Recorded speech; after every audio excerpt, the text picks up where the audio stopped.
தீபா அப்படிங்கிறவங்க கரூர்லேருந்து ஒரு வாட்ஸ்அப்பில் ஒரு மெசேஜ் பண்ணியிருக்கீங்க. என்னுடைய வீடியோஸ் பார்த்து ஸ்டிச்சிங் ஸ்டார்ட் பண்ணுறேன். ப்ளவுஸில் கை கட் பண்ணும்போது போடுற நாச்சஸும் ஃப்ரண்ட் அண்ட் பேக் கிளாத்தில் போடுற நாச்சஸும் மேட்ச் ஆகலை, இதை எப்படி ரெக்டிஃபை பண்ணுறது அப்படின்னு சொல்லி கேட்டிருக்கீங்க.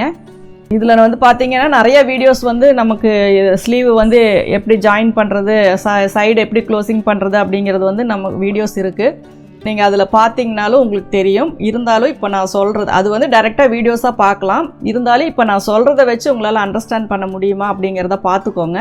நான் ஃபஸ்ட்டில் இருந்து சொல்கிற ஒரே விஷயம் என்ன அப்படின்னா, பேசிக்கான நம்ம போடுற மெஷர்மெண்ட்ஸ் எல்லாமே கரெக்டாக இருக்கா அப்படிங்கிறத பார்த்துக்கோங்க.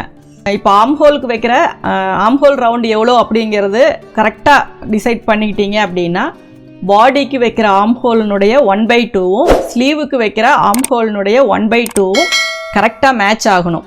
இப்போ இதுவும் இப்போ பேக் ஆம்ஹோல் வந்து நீங்கள் நாச்சு வந்து தள்ளி போட சொல்லியிருக்கீங்க, ஃப்ரண்ட் ஆம்ஹோல் வந்து கொஞ்சம் அவுட்டரில் வருது, அப்போ இது எப்படி மேட்ச் ஆகும் இது கூட அப்படின்னு சொல்லி நிறைய பேர் கேள்வி கேட்டிருக்கீங்க. அதுக்கு நான் ஆன்சரும் பண்ணியிருக்கேன். ஏன்னா ஸ்லீவை பொறுத்த வரைக்கும் வேறு எந்த ஒரு அதில் எந்த இடையில ஜாயிண்டோ இல்லை வேறு எந்த ஒரு இதுவுமே கிடையாது.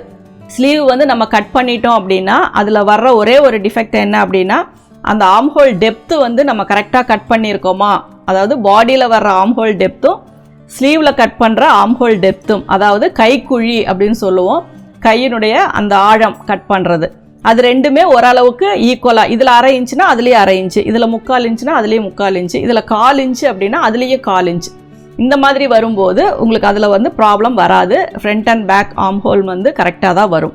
இப்போ ஸ்லீவ் ஓகே, ஸ்லீவில் வேறு எந்த டவுட்டுமே வராது. ஆனால் பாடியில் இருக்கிறது கரெக்டாக வருமா அப்படின்னு சொல்லி கேட்டிருக்கீங்க. பேக் ஆம்ஹோல் வந்து நல்லா டெப்த்தாக கட் பண்ணும்போது நான் என்ன சொல்லியிருக்கேன்னா, ஒரு 1/2 இன்ச்சு உள்ளே தள்ளி நாச் போடுங்க அப்படின்னு சொல்லியிருக்கேன். ஏன்னா அது நீங்கள் நினைக்கிற மாதிரி அந்த அளவுக்கு அது எக்ஸ்பெண்ட் ஆகிக்கும். அப்போ பேக் ஆம்ஹோலில் வேறு ப்ராப்ளம் கிடையாது. அப்போ ஃப்ரண்ட் ஆம்ஹோலில் என்ன அப்படின்னா, டெப்த்து கட் பண்ணுறது ஸ்லீவுக்கு தகுந்த மாதிரி கட் பண்ணிக்கோங்க.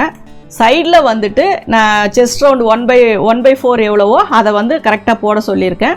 அதுக்கப்புறம் பார்த்தா ஃப்ரண்ட்டில் வந்து ஒரு கிராஸாக ஒரு கட் போடுவோம். அதே மாதிரி ஆம்ஹோலில் வந்து ஒரு டாட் பிடிப்போம். அப்புறம் ஷோல்டர் ஜாயின் பண்ணுவோம். இது எல்லாமே வந்துட்டு ஃப்ரண்ட் ஆம்ஹோலை உங்களுக்கு வந்து சம்டைம்ஸ் இதை ப்ராப்பராக பண்ணலை அப்படின்னா உங்களுக்கு வந்து அந்த நாச்சஸ் வந்து மேட்ச் ஆகாது.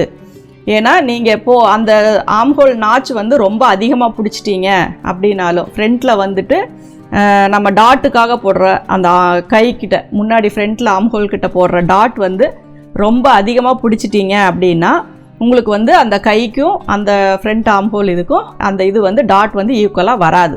இது வந்து மெயினான ஒரு விஷயம். அதை வந்து கரெக்டாக அந்த டாட் வந்து எவ்வளோ பிடிக்கணுமோ அதுக்கு தகுந்த மாதிரி பிடிச்சிக்கோங்க. அதே மாதிரி கிளாத்தினுடைய நீங்கள் லைனிங்கில் வச்சு தைக்கும்போது அந்த தையல் பார்த்தீங்க அப்படின்னா இறுக்கி பிடிச்சிட்டு சுருக்கமாக இருக்கும். அந்த மாதிரி இருக்கும்போது உங்களுக்கு வந்து மேட்ச் ஆகாது. ஏன்னா அந்த தையலை வந்து நீங்கள் கொஞ்சம் லைட்டாக இழுத்து உடச்சி விட்டீங்க அப்படின்னா துணி கொஞ்சம் எக்ஸ்பெண்ட் ஆகும், நார்மலான சைஸுக்கு வரும். அதுக்கப்புறம் வச்சு தைச்சிங்க அப்படின்னா உங்களுக்கு வந்து அது கரெக்டாக மேட்ச் ஆகும். ஒரு சிலர் வந்து ஒரு சைடில் இருந்து அப்படியே ஸ்டார்ட் பண்ணி கொண்டு வந்துடுவீங்க.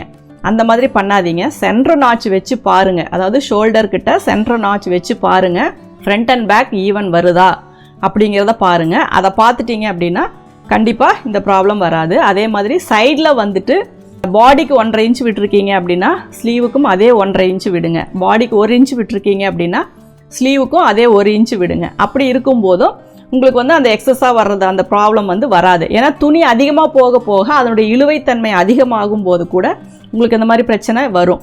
ஆனால் மேக்ஸிமம் இதெல்லாம் சின்ன சின்ன விஷயங்கள் தான், இதனால் வந்து பெருசாக அஃபெக்ட் ஆகாது. ஆனால் நீங்கள் ஆம்ஹோல் வந்து 1/2 வச்சு கட் பண்ணும்போது மட்டும்தான் உங்களுடைய கவனக்குறைவினால் இந்த ப்ராப்ளம் வரும். அதனால் அதை மட்டும் கொஞ்சம் நல்லா கரெக்டாக மெஷர் பண்ணிக்கோங்க. ஏன்னா டேப் வச்சு ஒரு தடவைக்கு 2 தடவை மெஷர் பண்ணுங்கள். கட் பண்ணினதுக்கு அப்புறம் கூட என் வீடியோஸில் பார்த்தீங்க அப்படின்னா மேலே ஷோல்டர் வந்து 1/2 இன்ச்சு விட்டுட்டு நான் அந்த ஸ்லீவில் இருக்க ரவுண்டுக்கும் ஆம்ஹோல் நம்ம கையில் பாடியோட இதுக்கும் மேட்ச் ஆகுதா அப்படின்னு வச்சு செக் பண்ணுவேன். அந்த மாதிரி வச்சு செக் பண்ணி பாருங்கள். இந்த ப்ராப்ளம் வந்து உங்களுக்கு வராது. நீங்கள் ட்ரை பண்ணுங்கள், பார்த்துட்டு அதுக்கப்புறமா எனக்கு மெசேஜ் பண்ணுங்கள். ஏன்னா ஒரு சில விஷயங்கள் நான் உங்களுக்கு டவுட்ஸுங்கிற பேரில் எல்லாருக்கும் புரியணும்னு சொல்கிறேன். ஆனால் அது புரிஞ்சு அதை கரெக்டாக நீங்கள் ஃபாலோ பண்ணி உங்களுக்கு அந்த ப்ராப்ளம் வந்து ரெக்டிஃபை ஆச்சா அப்படிங்கிறது எனக்கு தெரியாது. எதுவாக இருந்தாலும் நீங்கள் எனக்கு கமெண்ட்ஸில் சொல்லுங்கள். சொன்னீங்க அப்படின்னா அதுக்கு தகுந்த மாதிரியான ரிப்ளை நான் உங்களுக்கு கொடுக்குறேன். தேங்க்யூம்மா.